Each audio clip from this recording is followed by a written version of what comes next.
Ang internet ang sinasabing biggest network na nagko-connect sa lahat ng tao sa buong mundo. Kaya naman, napakalawak talaga ng abot nito at napakaraming impormasyon ang inyong makukuha. Kaya naman sinasabi natin, kinakailangan moderation tayo sa lahat ng ating tinatanggap na impormasyon. It's my radio blog at medyo malayo pagkaiba sa mga ordinaryong chat room kasi we introduce more music like different genre like disco, R&B, love songs, and OPM. At ginagawa namin to not for only for fun, para din sa mga OFW, mga homesick. That's why. And we can also entertain them by patch up in Skype by some live greetings and requests. Kaya kung ano mga request nila, piniplay namin. Actually, ang role ko dito is for ma-maintain namin yung peace ng chat room. Kapag merong nanggugulo, we need to warn them. Actually, safe naman. Depende naman sa inyo yan kung paano kayo makikipag-usap.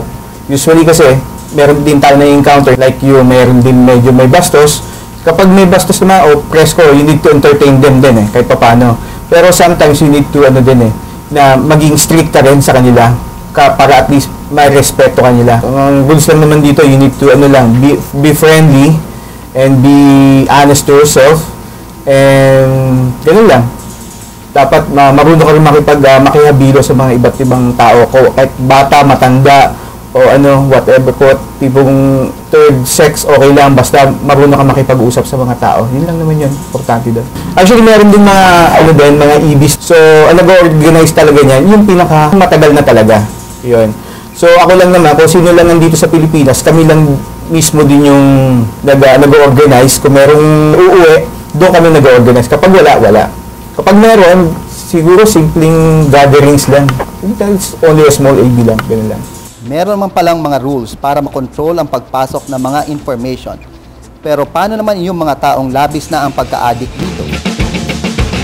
Kinakailangan, unang-una, alam natin kung ano nangyayari sa mga kabataan, mga kamag-anak natin. Talaga nga bang nagkakaroon na sila ng addiction o sobrang hilig sa chat room, Ibig sabihin nun, umiikot na ang buhay nila doon sa ganung activity to the detriment of other activities. Hindi na nakapag-aaral, hindi ba? Wala nang socialization sa ibang mga tao, puro doon na lang. Dapat mamonitor. Pangalawa, pag nakita mo may problema na, kinakailangan kausapin mo yung bata o yung kamag-anak mo. At tanungin mo, bakit nagkakaganon? Pangatlo, kinakailangan maging malinaw ano ang pinag-uugatan ng sobrang hilig. Kasi lahat naman yan okay lang pero pag naging exage, pagka naging sobra, hindi na nakakabuti, hindi na malusog. So, tanungin natin saan nanggagaling. Ngayon, pagka alam na natin kung saan nanggagaling, alam na natin kung paano lutasin. So, ilan pong gabay sa ating mga magulang sa pagsubaybay sa ating mga anak sa paggamit ng computer. Una po, tingnan po natin kung malusog ang paggamit ng ating mga anak sa computer tulad ng pakikipag-chat. Pagka nakita natin na sobra, bigyan natin sila ng limits, bigyan natin sila ng boundaries.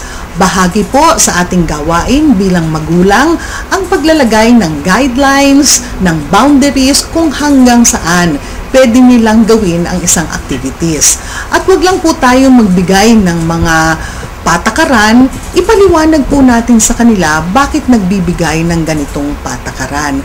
So, i-engage po natin ang ating mga anak sa pakikipag-usap, sa talakayan para nauunawaan nila kung saan tayo nanggagaling.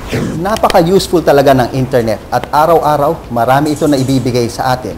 Pero sabi nga nila, kahit anong sobra, nakakasama. Kaya ang sikreto po dito, moderation sa inyong paggamit. At sa mga magulang, kung ano man ang ginagawa ninyo mga anak, guidance and communication ang pinakamahalaga. Sana ay marami po kayo natutunan sa ating pinag-usapan itong araw na ito. I'm Dr. Bong Casis, your host sa nag-iisang health and travel show sa Pilipinas, ang Generation RX. And do have a healthy weekend.